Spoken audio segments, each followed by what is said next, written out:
মায়ের মৃত্যুর পর দাফনও ততক্ষণে সম্পন্ন।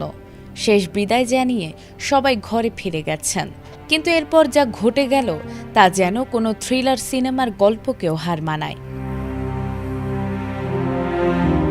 শনিবার রাত প্রায় ৯টা, চারদিকে ঘুটঘুটে অন্ধকার। মেলান্দহ উপজেলার নয়াপাড়া গ্রামের মানুষ যখন ঘুমানোর প্রস্তুতি নিচ্ছিলেন, ঠিক তখনই পারিবারিক কবরস্থানে শুরু হলো কোদাল দিয়ে মাটি কাটার শব্দ। ১২ ঘণ্টা আগে পরম মমতায় যে মাকে কবরে শুইয়ে দেয়া হয়েছিল, সন্তানেরাই গভীর রাতে সেই কবর খুঁড়তে শুরু করলেন। কিন্তু কেনই মাঝরাতে কবর খোঁড়া? নেপথ্যে রয়েছে এক অলৌকিক ও অবিশ্বাস্য দাবি। গত শুক্রবার রাতে বার্ধক্যজনিত কারণে মারা যান ৬৫ বছর বয়সী বৃদ্ধা হালিমা বেগম। পরদিন শনিবার সকালে ধর্মীয় রীতি মেনে তাকে দাফনও করা হয়, কিন্তু গোল বাঁধল দাফনের পর। মৃত হালিমার মেয়ে সুলতানা খাতুন হঠাৎ দাবি করে বসেন তাকে জিনে আসর করেছে, আর সেই জিনেরা নাকি তাকে জানিয়েছে তার মা মারা যাননি, কবরের ভেতর এখনও জীবিত আছেন।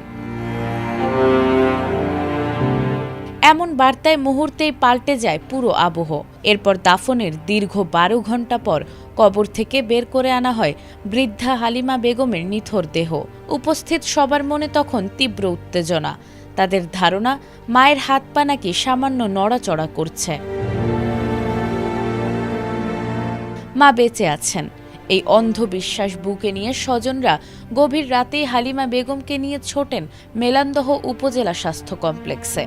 কিন্তু চিকিৎসকেরা ইসিজি করে সাফ জানিয়ে দেন হালিমা বেগম বেঁচে নেই। মেলান্দহের চিকিৎসকদের কথায় ভরসা না পেয়ে তারা রাতেই অ্যাম্বুলেন্স ছুটিয়ে নিয়ে যান জামালপুর জেলা শহরের একাধিক বেসরকারি হাসপাতালে।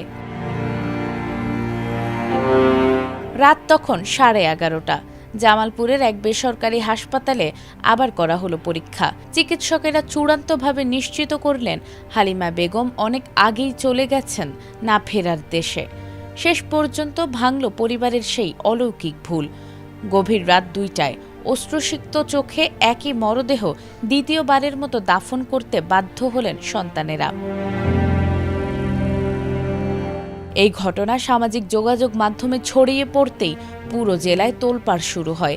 স্থানীয় মেলান্দহ থানা পুলিশ ঘটনাটিকে নিখাদ গুজব ও কুসংস্কার বলে আখ্যা দিয়েছেন। তবে এই ঘটনাটি মেলান্দহের মানুষের মুখে মুখে এখন এক চরম বিস্ময় আর আলোচনার খোরাক।